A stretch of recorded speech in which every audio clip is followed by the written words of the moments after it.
When I last reviewed a fully electric Volvo, it was only available as the XC40 and the C40, but a lot has changed since then because now we've got the EX branding, and that was actually started off by the EX30, which we have on review, the smallest of the manufacturer's fleet.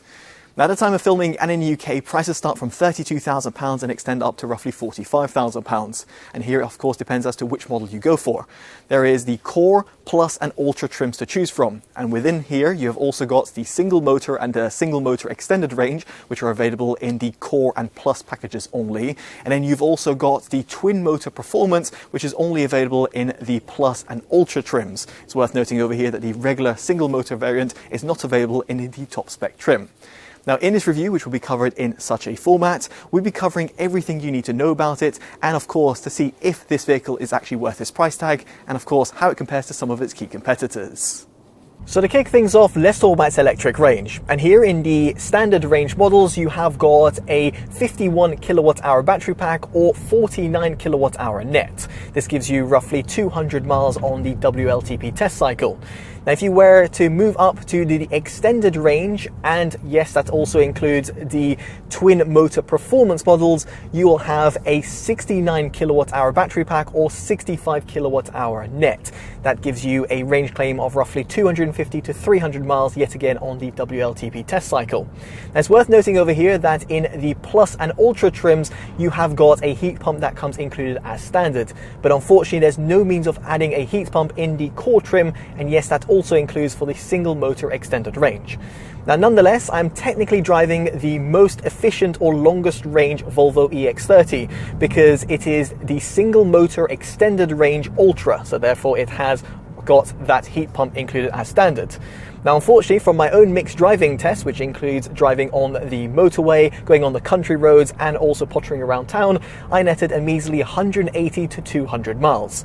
Now, don't get me wrong, that's not too bad in the grand scheme of things, specifically if you compare it to smaller sized hatchbacks, but in comparison to some of the other electric SUVs and including its counterparts, the Smart #1, which is built on the same SMA2 platform by Geely Motors, then you'll find that it actually has got no sort of competition to it. Indeed, the Volvo EX30 doesn't really stand out in comparison to some of its competitors, at least when it comes to the overall electric range. Now, what I do like, however, is that there is a one-pedal drive, and it can be initiated via the infotainment system. Now, if I were to lift off from the accelerator pedal, the vehicle will start decelerating. But you might have noticed that the vehicle only starts decelerating after a certain amount of time.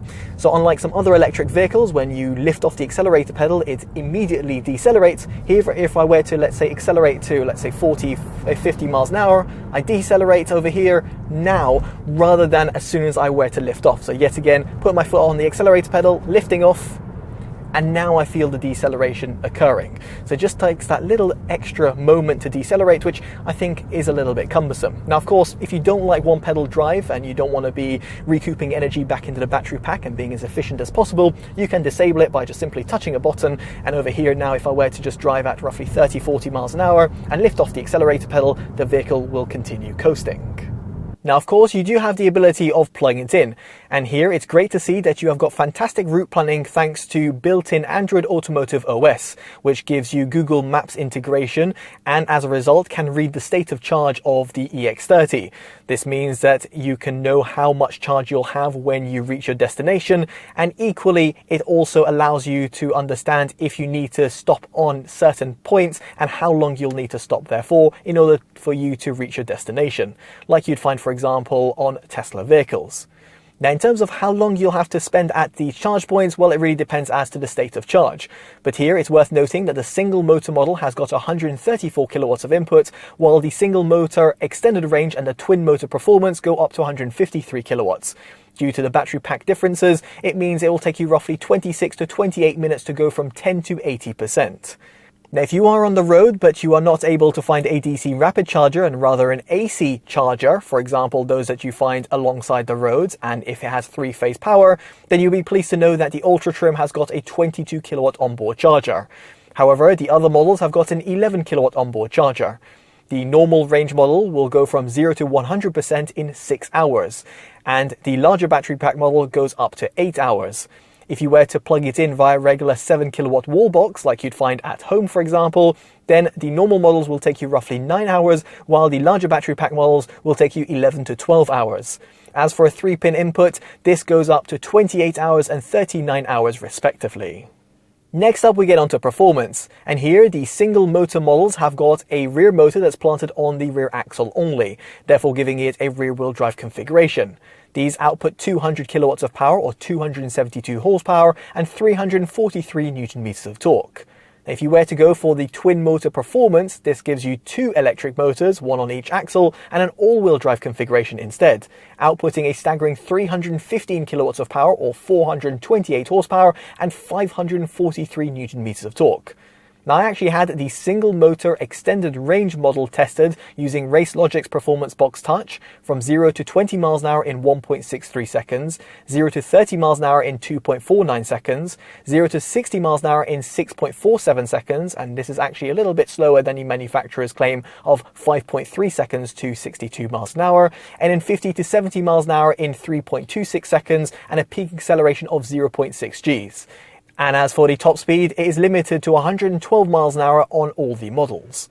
Now, straight line speed will certainly suffice for the vast majority of consumers, and it's actually pretty punchy and fun to drive. Don't get me wrong, it hasn't got the best sort of one-to-one driver's input, but a lot of people while driving the vehicle will actually feel pretty connected with the front axle. Now, one thing to consider, however, is that if you're going to be putting your foot down to the metal quite regularly, you will find that the rear-wheel drive model actually slips quite a bit, therefore giving you a lack of confidence while you're exiting your bed, or indeed if you're driving on wetter tarmac. Something that I wasn't coming to expect in a Volvo vehicle, but just something I thought I should share with you as the viewers. Indeed, the EX30 does suffer from quite a bit of wheel spin, and while it can be quite fun when you're exiting a bend, it does mean that the back end can be lost at certain instances. Now, what's more important, however, is your overall driving comfort. And here, it is actually fantastic. I think Volvo have tuned the EX30 perfectly. It does well around winding country routes by not providing you too much body lean, while if you're going to be pottering around town, where I do see the EX30 being predominantly used, here it actually does soak up a lot of the potholes, the anomalies and the speed bumps, and therefore meant that this vehicle was actually better suited in comparison to its counterpart, the Smart #1, which felt that it had a much more stiffer suspension setup. Now, another important factor when it comes to driving comfort is cabin noise, and while the EX30 isn't exactly class leading, I do think it does a decent job across the board, specifically at higher speeds. And this is in part thanks to the fact that you've got a premium use of materials that are found within the cabin. Indeed, they also look the part as well. And it's great to see that you've got a few different personalization options available where you can actually change the color of the seats. A nice little touch by the manufacturer. Now, what I don't like, however, is the minimalist design that Volvo are going for. See, here you do not have an instrument cluster or head-up display. And sure, that might be a little bit clutter-free, like you'd find on, for example, a Tesla vehicle, but it actually does raise a cause for concern when it comes to safety, or indeed if you're coming to a vehicle like the EX30 for the first time, and it might be a little bit polarizing. See here, your traversing speed and the driver assistance systems are all placed on the center display. And as a result, you have to glance towards the display in order to check your traversing speed. And I do find this actually quite ironic because when I was driving and doing my test and I had the driver alert system enabled, when I was glancing towards the center of the display, I'd get a notification to say, keep your eyes on the road. And here I couldn't do anything else because I was just glancing towards the center of the display just to check my traversing speed for a split second. And yes, you can disable these driver assistance systems, but again, it just kind of raises the cause for concern that even Volvo's systems themselves within the EX30 is detecting that my eyes are away from the road, which wouldn't have been a problem if I had a head-up display or an instrument cluster. Two things which I think that could have been added, be it in the higher spec trims or indeed as an additional option. But alas, that's not the case, at least not at the time of filming or in the UK. Now, apart from that, I do like the fact that you've got a few physical controls, be it towards the center console, for example, for the windows. And yes, it's kind of gone Volkswagen with the fact that you have to initiate the rear windows with a separate toggle, but you've also got physical buttons that are found on the steering wheel and traditional stalks. Now, as for the 12.3-inch portrait display, it's super responsive and vivid. It's great to see over here that you've also got Android Automotive OS that is baked in. And this is great because it allows you for great sort of route planning, as I did touch upon before. This means that you can check the level of charge and also find your nearest chargers when you are actually planning your trips. Furthermore, over here, you have also got support for Apple CarPlay, and this is supported over a wireless transmission only. Now, surprisingly over here, Android Auto is not supported, so therefore for me to connect up to my smartphone and play back my favorite tunes via my smartphone on my Android device, I could only use Bluetooth, where the SBC and AAC codecs are supported only. So therefore you get degraded audio performance over Android, but not the case over Apple, which again does baffle my mind because it's using Android Automotive OS. Now this actually perfectly brings me onto its audio system, and as standard you have got a 4-speaker setup with a subwoofer, so 5 in total, which output 100 watts of power output. If however you go for the Plus and Ultra trims, you'll find a 9-speaker Harman Kardon configuration that outputs 1040 watts. And here the upgraded system certainly does bring you a little bit of extra life and fulfillment within the cabin. However, you've still got a unidirectional sound because the majority of the drivers are positioned within the dashboard within this kind of soundbar. Now, in fact, if you want a detailed breakdown of the audio system that's comprised within the EX30 and also the in-cabin measurements, make sure you check out my detailed audio review that can be found up on your pop-up banner or by following the links down in the description below or the pinned comments. Moving on, we get onto storage, and here you've got a central glove box, which is relatively good in terms of size, although it's a bit awkward when you're opening it, for example, if you're on the move, because here you'll have to move your legs, at least if you're the driver and you've got longer legs like myself.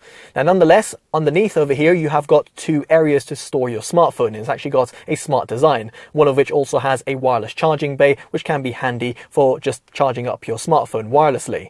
Now, further down, you've got 2 USB Type-C ports, which are also used for charging, and then you have also got a little concealed area which is actually pretty elongated. This actually extends all the way towards the rear of the cabin, and yes, you can also remove this little tray which allows you to store certain goods. So good thinking by the manufacturer.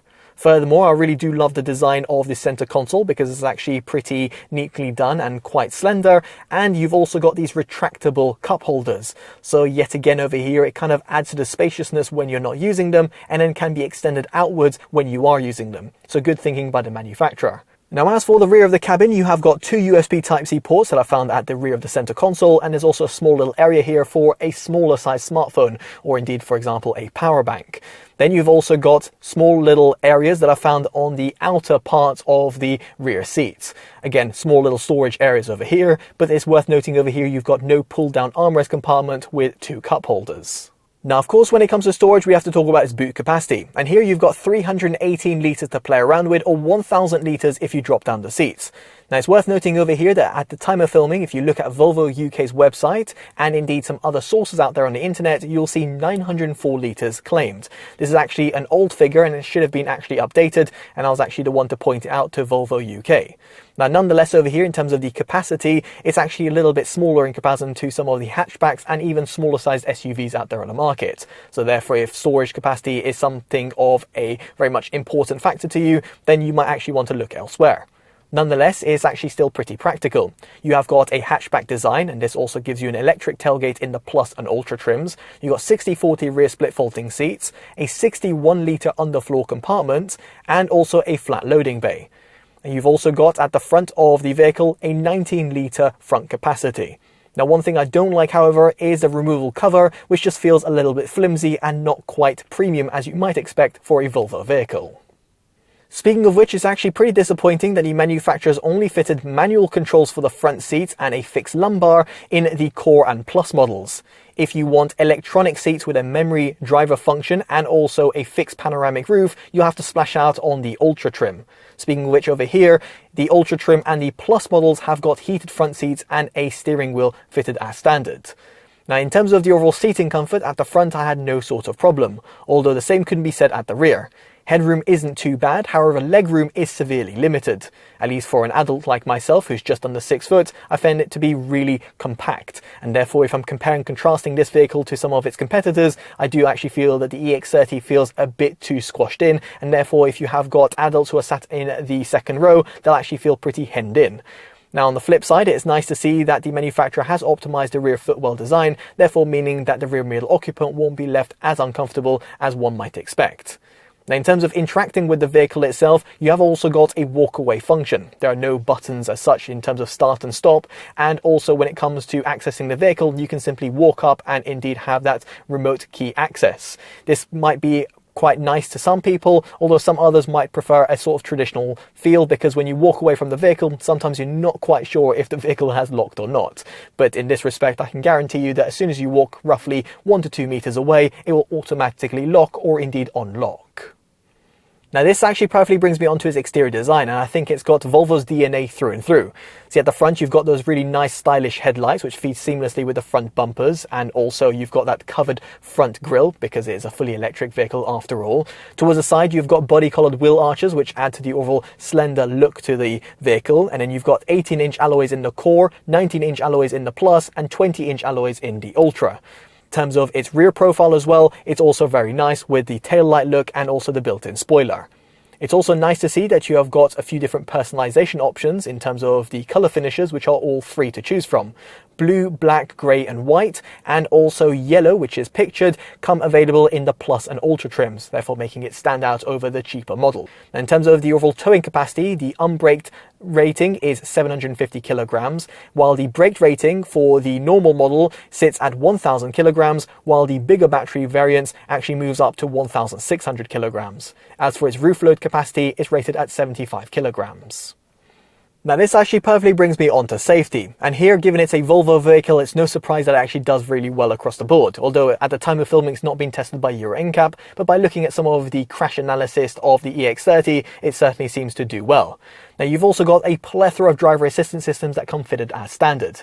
Whiplash protection system for the front seats, collision avoidance system, blind spot information with steer assist, collision avoidance, driver alert control, forward collision warning, intelligent speed assist, lane keeping aid, post-impact braking, road sign information, runoff mitigation, speed limiter, and adaptive cruise control, which actually does work a treat. Yes, indeed, all of them come fitted as standard across the entire trim range. If you want to go a step further, you might want to go for the Plus and Ultra trims, which also brings in pilot assist, which gives you steering support on the motorway, and lane change assist, all of which are very much appreciated. Although I do find that the pilot assist was a little bit hit and miss at certain times, although still, again, given the fact that they all come fitted as standard, it's very much appreciated. Now it's worth pointing out, however, that all these systems become re-enabled every single time you power on the vehicle, and as a result means that you might want to disable them, for example, if you live near the country roads. Thankfully, Volvo have actually thought about it, because via the infotainment system at the bottom of it, you'll find the likes of the driver alert system, the lane keeping assistance, and also the speed limit information that can all be directly disabled. In fact, over here by the steering wheel, you can also preset a button which allows you to also disable the speed limit warning. Now in terms of parking, you've got a 10.7 meter turning circle, therefore making maneuverability a breeze. Visibility is also excellent at the front, side and rear, and this is due to the inclusion of a rear wiper as well. Then you've also got rear parking assist and therefore rear parking sensors, and also a rear camera that comes fitted as standard across the entire trim range. Although it's worth noting over here that there is no rear washer, and therefore means that if you do traverse on muddier terrain, you'll actually have to manually clean the rear camera due to the positioning of it, so somewhat of a missed trick by the manufacturer. Now you've also got rear cross traffic alert and also rear collision warning and mitigation that comes fitted as standard, and also door opening alert, which uses the LEDs, which is when fitted in certain trims. Now if you want front parking assists, which in other words gives you front parking sensors as well, you'll also want to go for the Plus and Ultra trim. While in the top spec model, you've also got 360-degree cameras and park pilot assist, therefore making it even easier to find a parking space and have a semi-autonomous driving experience. So with all that in mind, it brings us on to our verdict of the Volvo EX30, which is actually relatively comfortable to drive and very stylish both inside and out. It also has got the right safety credentials as one might expect from a Volvo vehicle. With that said, it has got that minimalist design which does away with the head-up display and the instrument cluster, which in itself is a bit of a cause for concern. Elsewhere, you've got limited amounts of legroom at the back and also a relatively small and compact boot.